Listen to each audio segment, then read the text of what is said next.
الحقيقة المديرية تتكون من 10 دوائر. الهدف من المديرية هو حماية المستهلك وسلامة الغذاء حتى نصل إلى مجتمع آمن غذائيا ونتخلص من موضوع الغش والاستغلال في الأسواق.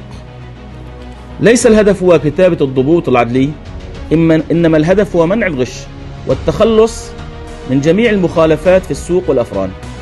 باسمي وبمسماي الوظيفي أرحب بأي شكوى ضمن نطاق عمل المديرية.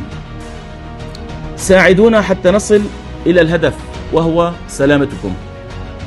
ونحيطكم علما أن كوادر المديرية متواجدة في الأسواق ومنتشرة بكافة فعاليات المحافظة، وأبوابنا مفتوحة لكم في أي وقت يد بيد حتى نعيش بسلام وأمان.